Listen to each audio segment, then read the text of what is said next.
Sir చాలా మందికి తెలియని విషయం ఏంటంటే ఐపీఎస్ కానీ ఐఏఎస్ అవ్వాలంటే బాగా డబ్బు గల పుట్టాలి, ఇంగ్లీష్ మీడియంలో చదవాలి, ఏదో సిటీలో ఉండాలి. ఇటువంటి అపోహలు ఉన్న మీకు అంటే చాలామందికి మీరు ఒక చిన్న కిరాణా షాపులో నాన్నగారు పనిచేస్తుంటే అందులోంచి మీరు ఈ స్థాయికి వచ్చారనేది చాలా ప్రౌడ్. ఆ కింద స్థాయి నుంచి ఈ స్థాయికి రావడానికి మీ పడ్డ కష్టాలతో పాటు ఇటీవల నగరకర్ణలో జరిగిన 11 మర్డర్స్ చేసిన వాడిని ఆ లీడ్ ఎలాగొచ్చింది, లీడ్ వచ్చిన తర్వాత ఆ చైన్ ఎక్కడ తెగిపోకుండా అని పట్టుకోవడం, అది కన్వెన్షన్ వచ్చే విధంగా కూడా మీరు కృషి చేయడం అనేది చాలా ఇంపార్టెంట్ కనిపిస్తుంది. ఆ లీడ్ ఎక్కడ వచ్చిన తర్వాత దాన్ని ఎలాగ జాయింట్ చేసుకుంటూ వెళ్ళారు, ఆ కేసులో ఉన్న మెయిన్ ప్రాబ్లం ఏంటి? ఇక్కడ రాకముందు వరంగల్లో టాస్క్ ఫోర్స్లో పెద్దపల్లిలో చేసిన వర్క్స్, ఈ ప్రశ్నలు చెప్పే ముందు ఒకసారి మీ కుటుంబ నేపథ్యం, ఒక కిరాణా షాపులో పనిచేసిన కిరాణా షాపు నడుపుతున్న వ్యక్తి కొడుకు ఐపీఎస్ ఆఫీసర్ రావడానికి పడ్డ కష్టం ఒకసారి. అందరికీ నమస్కారం. ఈ మీరు చెప్పారు ఆ విధంగా చాలామంది విలేజ్ బ్యాక్గ్రౌండ్, రూరల్ బ్యాక్గ్రౌండ్ స్టూడెంట్లో కూడా ఇది అప్రిహెన్షన్ ఉంది కి లోకల్ లాంగ్వేజ్ మీడియంలో చదివి తర్వాత నార్మల్గా ఫ్యామిలీ బ్యాక్గ్రౌండ్, నార్మల్ ఎడ్యుకేషన్ బ్యాక్గ్రౌండ్లో ఎట్లా యూపీఎస్సీ పరీక్షలో అప్రోచ్ చేయాలి అదే. సో నాకు కూడా అది డౌట్ ఉంది ఆ టైంలో. సో నేను మెకానికల్ ఇంజనీరింగ్ కంప్లీట్ చేసి తర్వాత నేను ఒక ప్రైవేట్ కంపెనీ, ఆటోమొబైల్ కంపెనీలో జాబ్ కూడా స్టార్ట్ చేశాను. సార్, మీరు మెకానికల్ ఇంజనీర్ కాకముందు మీరు అహ్మద్ నగర్ దగ్గర చిన్న విలేజ్ అని చెప్తున్నారు. నాన్నగారిది ఒక చిన్న కిరాణా షాప్. అక్కడ అంటే కిరాణా షాప్ నడుపుతున్న వ్యక్తికి ఫైనాన్షియల్ బ్యాక్గ్రౌండ్ కూడా చాలా తక్కువ ఉంటుంది. కానీ మీరు ఇంజనీరింగ్ వరకు ఎలాగొచ్చారు? మీరు మీ గోల్ ఎందుకు వచ్చిందండి ఆ సివిల్స్ సాధించాలని? ఈ నా 10th వరకు ఎడ్యుకేషన్ అన్ని మొత్తం లోకల్ మరాఠీ మీడియంలో కంప్లీట్ అయింది. అది విలేజ్ స్కూల్లో. అంతే. అహ్మద్ నగర్ విలేజ్. నా విలేజ్ పింపల్గావ్, అది అహ్మద్ నగర్ నుంచి 20 కిలోమీటర్. సో ఆ విలేజ్లో 10th వరకు ఎడ్యుకేషన్ కంప్లీట్ అయింది.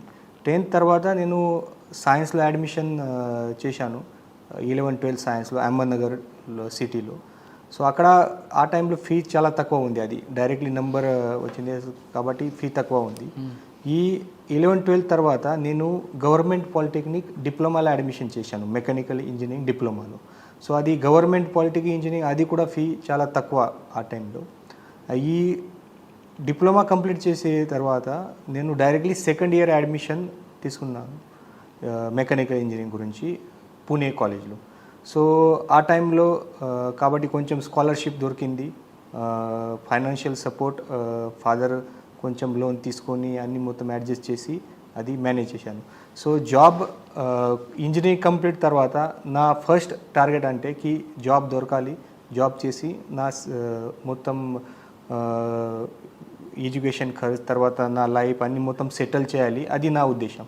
సో దీనికోసం నేను జాబ్ జాయిన్ చేశాను ఒక ప్రైవేట్ కంపెనీలో.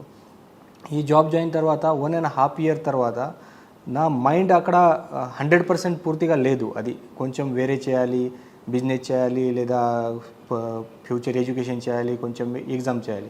సో అప్పుడు యూపీఎస్సీ ఎగ్జామ్ గురించి నాకు ఇంజనీరింగ్ కంప్లీట్ వరకు ఏం ఐడియా లేదు. నేను మ్యాక్సిమం అది Maharashtra public service commission exam లేదా ఆటోమొబైల్ మెకానికల్ బ్యాక్గ్రౌండ్ ఉంది కాబట్టి ఆర్టీఓ, మోటార్ వెహికల్ ఇన్స్పెక్టర్, ఆ ఎగ్జామ్ గురించి నాకు అవగాహన ఉంది ఆ టైంలో.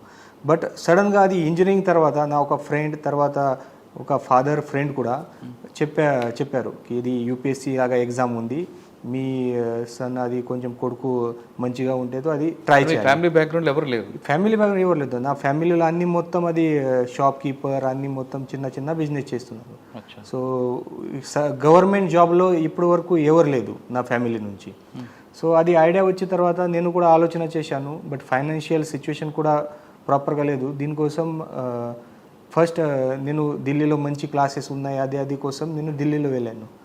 ఈ ఒక క్లాస్ కూడా జాయిన్ చేశాను. క్లాస్ జాయిన్ చేసిన తర్వాత నా గుడ్ లక్ అంటే ఒక స్కాలర్షిప్ ఎగ్జామ్ లాగా అక్కడ ఒక మైనారిటీ ఇన్స్టిట్యూట్ ఉంది, హమ్దర్ద్ స్టడీ సర్కిల్.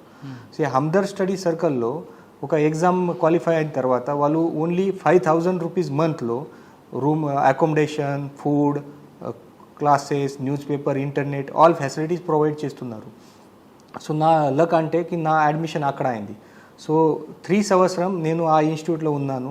సో చాలా తక్కువ ఫీజులో నా ఎడ్యుకేషన్ ఈ అన్ని మొత్తం ప్రిపరేషన్ అయింది. సార్ మీరు ఢిల్లీ వెళ్ళడానికి మీ గోల్ రీచ్ అవ్వడానికి మీ ఫ్యామిలీ సపోర్ట్ చేస్తుంది నాన్నగారు అని? నా నాన్నగారు అది ఎడ్యుకేషన్ కూడా నార్మల్గా అది బిఏ పాస్ అయ్యారు. బట్ అది 10th నుంచి వాళ్ళు ఫ్యామిలీ సపోర్ట్ అది షాప్ నడుస్తుంది, అది షాప్లో బిజీ ఉన్నారు. తర్వాత నా మదర్ కూడా హౌస్ వైఫ్ అంటే. బట్ నా సిస్టర్ అండ్ నా పెద్ద అన్న ఈ బోత్ ఎడ్యుకేటెడ్. అది సిస్టర్ డాక్టర్ ఉన్నారు. సూపర్. తర్వాత నా అన్న కూడా ఐటీ ఇంజనీర్ ఉన్నారు. సో నాలాగంటే కి నేను యూపీఎస్సీ ప్రిపరేషన్ స్టార్ట్ చేశాను. ఆ టైంలో నా నాన్నలో అన్నలో పెద్ద అన్నలో జాబ్ దొరికింది ఐటీ ఇంజనీర్లో. సో వాట్ ఎవర్ శాలరీ అది నా అన్నలో వస్తుంది, అది హాఫ్ శాలరీ నాకు ఇస్తున్నారు ప్రతి నెల. సో ఆ టైప్లో ఫైనాన్షియల్ మేనేజ్మెంట్ అయింది. సో నా బ్రదర్ నాకు చాలా సాయం చేశారు. అన్ని మొత్తం 3.5 years అన్ని ప్రిపరేషన్ టైంలో ప్రతి నెల నా అన్న నాకు ఫైనాన్షియల్ సపోర్ట్ చేశారు. ఓకే, ఢిల్లీలో మీరు కోచింగ్ తీసుకున్నారు. ఫస్ట్ అటెంప్ట్లో కొట్టారంటే? ఫస్ట్ అటెంప్ట్లో నేను అంటే మీరు తీసుకున్న మెయిన్ ఏంటి? నేను టోటల్ 4 అటెంప్ట్ ఇచ్చాను. మీరు ఆప్షన్ ఏం పెట్టుకున్నారు? ఆప్షనల్ హిస్టరీ సబ్జెక్ట్ నా ఆప్షనల్. సో 4 times నేను అపేర్ చేశాను అది యూపీఎస్సీ ఎగ్జామ్. ఫస్ట్ టైంలో అది నా జర్నీ కూడా చాలా ఇంట్రెస్టింగ్. ఫస్ట్ టైంలో నేను ప్రిలిమ్స్ ఫెయిల్ అయ్యాను. సో సెకండ్ టైంలో నేను ప్రిలిమ్స్లో ఇంప్రూవ్మెంట్ చేశాను, ప్రిలిమ్స్ పాస్ అయ్యాను, మెయిన్స్లో ఫెయిల్. థర్డ్ అటెంప్ట్లో నేను ప్రిలిమ్స్ పాస్ అయ్యాను, మెయిన్స్ క్లియర్ చేశాను, తర్వాత ఇంటర్వ్యూ ఇచ్చాను. ఇంటర్వ్యూ తర్వాత ఫైనల్ లిస్ట్లో రాలేదు. సో ఫోర్త్ అటెంప్ట్లో అన్ని మొత్తం సీక్వెన్స్ మ్యాచ్ అయింది. అది pre mains interview and final selection IPS వచ్చింది. సో ఈ టైంలో ప్రతి అటెంప్ట్లో ఒక్కొక్క స్టెప్ ముందు ఇంప్రూవ్మెంట్ అయింది. అచ్చా, అంటే మీరు ఎన్నిసార్లు 4 సార్లు అటెంప్ట్ చేస్తారు? 4 సార్లు. సార్ ఫస్ట్ అటెంప్ట్లో ఫెయిల్ అయ్యారు, 2 మైన్స్ వచ్చింది, మెయిన్స్లో ఫెయిల్ అయ్యారు. ఇలా ఫెయిల్ అవుతున్నప్పుడల్లా కూడా మీలో ఏమన్నా అరే ఎందుకు మా అన్న డబ్బులు పంపిస్తున్నారు ఏమన్నా ఫీలింగ్ వచ్చిందా? లేదు మీలో ఇంకా పట్టుదల పెరిగిందండి? ఈ యూపీఎస్సీ కొంచెం మతలబ్ చాలామంది చెప్తున్నారు ఇది చాలా టఫ్ ఎగ్జామ్, ఇది మతలబ్ ఫైనల్ వరకు రిజల్ట్ వరకు ఎవరికి తెలియదు కి క్వాలిఫై అయితే లేదా. సో నేను కూడా ఆఫ్టర్ 2 years ఆఫ్ ప్రిపరేషన్, అది 2 సంవత్సరం ప్రిపరేషన్ తర్వాత నాకు ఒక కాన్ఫిడెన్స్ వచ్చింది, నా పైన నమ్మకం వచ్చింది. గారే ఈ ఎగ్జామ్ నేను క్వాలిఫై చేస్తా, ఇప్పుడే చేస్తా అది తెలియదు, 2 years పడుతుంది, 4 years పడుతుంది, బట్ ఇంత క్లియర్ కి ఈ ఎగ్జామ్ నేను క్వాలిఫై చేస్తా. అది సేమ్ నేను కాన్ఫిడెంట్గా ప్రతి టైంలో నా అన్నలో చెప్తున్నాను కి ఆ టైంలో కి నేను ఖచ్చితంగా మీరు సపోర్ట్ చేయాలి. But my family member never అది కి మీరు క్లోజ్ చేయండి మళ్ళీ వాపస్ రండి అది ఎవరు చెప్పలేదు. నేను అడిగాను వాళ్ళు 100% సపోర్ట్ ఇచ్చాను. ఎందుకంటే కి నా నాన్న అన్న ఎవరికి బ్యాక్గ్రౌండ్ లేదు, ఇది యూపీఎస్సీ ఎగ్జామ్ అది. సో వాళ్ళు అవుట్ రైట్గా నాకు సపోర్ట్ ఇచ్చాను లాస్ట్ వరకు. ఈవెన్ ఫెయిల్యూర్ తర్వాత ఇంటర్వ్యూ తర్వాత కూడా నెక్స్ట్ ఫోకస్ చేయండి, ఒక స్టెప్ ముందు పోవాలి, అది చేయండి, హార్డ్ వర్క్ చేయండి. ఏదైనా ఇంటికి ప్రాపర్టీ ఉంది అది సేల్ కూడా చేస్తాను, బట్ మీకు డబ్బులు ప్రొవైడ్ చేస్తాను, ఈ టైప్లో నాన్న ఆల్వేజ్ చెప్తున్నాను. సో ఇది ఫ్యామిలీ సపోర్ట్ చాలా ఉంది. తర్వాత ఈ ప్రిపరేషన్ టైంలో ఫ్యామిలీలో కొంచెం గొడవ నడుస్తుంది, రిలేషన్లో కొన్ని మ్యారేజ్ కొన్ని డేట్ అన్ని మొత్తం నడుస్తుంది, ఇది కామన్. నా ఫ్యామిలీ ఒక క్లియర్గా అది మెయింటైన్ చేశారు త్రూ అవుట్ నా ప్రిపరేషన్లో. ఒక కూడా హ్యాపీ సాడ్ మూమెంట్ ఏ మూమెంట్ కూడా నాకు చెప్పలేదు. ఓన్లీ కాల్ చేసి వీక్లీ 1-2 times కాల్ చేసి ఎడ్యుకేషన్ అది స్టడీ ఎట్లా నడుస్తుంది, తిన్నారా, అన్నీ ఓకే, ఎనీ ప్రాబ్లం, అంతే మాట్లాడాను. So no happy moment, no sad moment throughout నా ప్రిపరేషన్. సో మెంటలీ నా ఫ్యామిలీ చాలా సపోర్ట్ ఇచ్చారు. సార్ మీరు రోజుకి ఎన్ని గంటలు కష్టపడేవారండి అక్కడ? అంటే వేరే వర్క్ లేకుండా కంప్లీట్గా డెడికేట్గా మీరు యూపీఎస్కి ఉన్నారు కాబట్టి. నేను జాబ్లో రిజైన్ చేసి ఢిల్లీలో వెళ్ళాను. ఆ తర్వాత నేను 100% డెడికేట్గా ఓన్లీ యూపీఎస్సీ స్టడీ చేశాను. Almost 3.5 years daily.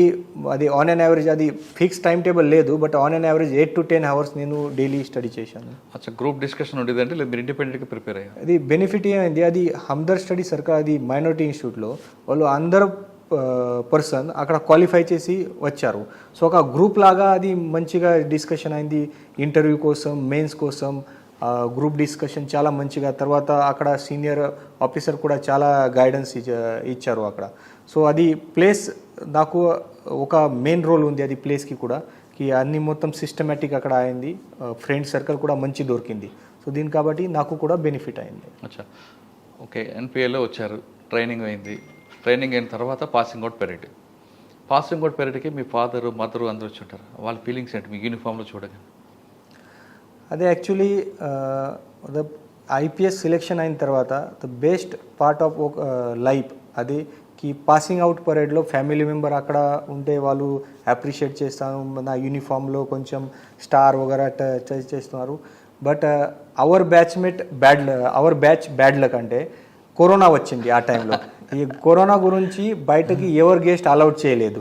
సో ఆ డ్రీమ్ సిచ్యువేషన్ మన మొత్తం బ్యాచ్లో రాలేదు. బట్ తర్వాత కూడా after completion of passing parade నేను ఇంటికి వెళ్ళి అది సేమ్ ఫోటోగ్రాఫ్స్ అన్ని మొత్తం చేశాను. సార్ మీరు ఊర్లోకి ఐపీఎస్ అయిన తర్వాత యూనిఫామ్ వెళ్ళి ఉంటారు. మీ ఊరంతా ఏముందంటే మీ పేరెంట్స్, మీ గ్రామం వాళ్ళందరూ ఎలా ఫీల్ అయ్యారు? ఎందుకంటే ఒక కిరాణా షాప్లో పనిచేసే వ్యక్తి యొక్క కుట్టుకు ఈ స్థాయికి వచ్చాడు వాళ్ళ. ఇప్పుడే చూస్తే నా విలేజ్ అంటే అది డిస్టిక్ హెడ్ క్వార్టర్ నుంచి 20 కిలోమీటర్స్ నా విలేజ్ ఉంది. అది అప్రాక్సిమేట్లీ పాపులేషన్ 6,000 to 7,000 పాపులేషన్ నా విలేజ్కి. సో నా విలేజ్ నుంచి నా తహసీల్ నుంచి నేను ఫస్ట్ ఆఫీసర్ యూపీఎస్సీలో సెలెక్ట్ అయ్యాను, అది నేను ఫస్ట్ ఆఫీసర్. సో దీని కాబట్టి అది అక్కడ విలేజ్ పీపుల్లో కూడా ఇంత అవగాహన లేదు కి అది యూపీఎస్సీ ఎగ్జామ్ ఏముంది, ఎట్లా అది పాస్ చేయాలి అన్ని మొత్తం అది విలేజ్ పీపుల్లో కూడా లేదు. బట్ సడన్గా ఒక డే సెలెక్షన్ అయింది, అది మొత్తం స్టేటస్ చేంజ్ అయింది 1 డేలో. సో చాలామంది వచ్చి అప్రిషియేట్ చేస్తున్నారు, అది మంచి పోస్ట్ వచ్చింది మంచి, అది సడన్గా 1 డే అన్ని మొత్తం చేంజ్ అయింది లైఫ్లో. ఓకే. సో అది డ్రీమ్ సిచ్యువేషన్ ఫర్ మీ. అది మీ ఫాదర్ మదర్ ఎలా ఫీల్ అయ్యారు? మీ బ్రదర్ మీకు బాగా సపోర్ట్ అయినా కదా? ఒక ఇంట్రెస్టింగ్ స్టోరీ కూడా ఉంది. అది థర్డ్ అటెంప్ట్లో నేను అటెంప్ట్ చేసిన తర్వాత నేను మెయిన్స్ ఎగ్జామ్ క్లియర్ చేశాను. మెయిన్స్ ఎగ్జామ్ క్లియర్ చేసి తర్వాత నాకు ఇంటర్వ్యూ కాల్ వచ్చింది. సో ఇంటర్వ్యూ కాల్ వచ్చిన తర్వాత నేను నాన్నగారులో కాల్ చేసి చెప్పాను కి డాడీ అది ఎగ్జామ్ మెయిన్స్ ఎగ్జామ్ పాస్ అయింది, ఇప్పుడు ఇంటర్వ్యూ కాల్ వచ్చింది. సో నా డాడీ ఇంత హ్యాపీ. సో అది సేమ్ డేలో అది సెలబ్రేషన్ చేశారు, ఫైర్ క్రాకర్స్ వగేరా అన్ని చేశారు. బట్ బ్యాడ్ లక్ అంటే ఇంటర్వ్యూ తర్వాత నా సెలెక్షన్ కాలేదు. సో చాలా సాడ్. సో మొత్తం నెక్స్ట్ 1 year డాడీ చాలా సాడ్. మతలబ్ పీపుల్ అడుగుతారు ఏమైంది, ఇప్పుడే పోస్టింగ్ అయింది, ఏ పోస్ట్ అయింది, అది చాలా అడుగుతారు. సో ఫైనల్ సెలెక్షన్ అయిన తర్వాత నేను ఫస్ట్ నాన్నగారులో మళ్ళీ కాల్ చేశాను కి అది ఫైనల్ రిజల్ట్ అయింది, ఇప్పుడు ఏం ప్రాబ్లం లేదు, నాకు ఇంత ర్యాంక్ అయింది, ఏ పోస్టింగ్ వస్తుంది అది. సో డాడీ ఆ టైంలో షూర్ లేదు ఇంత. సో డాడీ చెప్పాను కొంచెం వెయిట్ చేయండి, నాకు అది లిస్ట్ పంపించండి, ఇక్కడ పేరు వచ్చింది అది తర్వాత నేను సెలబ్రేషన్ చేస్తాను. సో అన్ని మొత్తం అయిన తర్వాత చాలా మతలబ్ happy moment for all family members. అది అన్న కోసం కూడా. తర్వాత చాలామంది ఫెలిసిటేషన్ అయింది. ప్రతి ఫెలిసిటేషన్లో నేను నాన్నగారు అన్నగారు కలిసి వెళ్ళారు ప్రతి టైంలో. ఇది చాలా నెక్స్ట్ 2-3 months చాలా మతలబ్ ట్రైనింగ్ అండ్ సెలెక్షన్ మధ్యలో టైం చాలా హ్యాపీగా చాలా అప్రిషియేషన్ అయింది. సార్ అదే టైంలో మ్యారేజా తర్వాత మ్యారేజ్ నేను ట్రైనింగ్ 2018 ఆగస్ట్లో ట్రైనింగ్ స్టార్ట్ అయింది. రిజల్ట్ ఏప్రిల్ 2018లో వచ్చింది. తర్వాత ఆగస్ట్ 2018 నుంచి ట్రైనింగ్ స్టార్ట్ అయింది. సో 2 years మొత్తం training, foundation course plus Sardar Vallabhbhai Patel national police academy course, total 2 years complete తర్వాత నేను మ్యారేజ్ చేశాను 2020లో. అచ్చా, అంటే డిసెంబర్. పేరెంట్స్ చూసిందా లేదా మీ బ్యాచ్మెంట్ ఎవరండి? ఫ్యామిలీ రిలేషన్లో ఉన్నారు. సో పేరెంట్స్ అన్ని మొత్తం కలిసి అది ఫ్యామిలీ రిలేషన్. మ్యారేజ్ అయిన తర్వాత ఫస్ట్ పోస్టింగ్ ఎక్కడ వచ్చిందండి? అంటే మీరు మ్యారేజ్కి ముందే పోస్టింగ్ తీసుకుంటున్నారు కదా? ట్రైనింగ్ కంప్లీట్ అయిన తర్వాత మన తెలంగాణలో అది 3 months కంపల్సరీ గ్రేహౌండ్స్ ట్రైనింగ్ ఉంది. సో ఈ 3 months గ్రేహౌండ్స్ ట్రైనింగ్ అయిన తర్వాత నా మ్యారేజ్ అయింది. సో మ్యారేజ్ తర్వాత నా ఫస్ట్ పోస్టింగ్ వచ్చింది వారంగల్లో. సో వారంగల్ కమిషనరేట్లో పోస్టింగ్ వచ్చిన తర్వాత ఫస్ట్ 7 months నేను యాజ్ ఏసీపీ గన్పూర్ స్టేషన్గా పనిచేశాను, సబ్ డివిజన్. ఈ 7 months పని చేసిన తర్వాత నాకు నెక్స్ట్ పోస్టింగ్ ప్రమోషన్ వచ్చింది as additional DCP. Additional DCP admin plus task force అది బోత్ పని 1.5 year నేను చేశాను వరంగల్. వరంగల్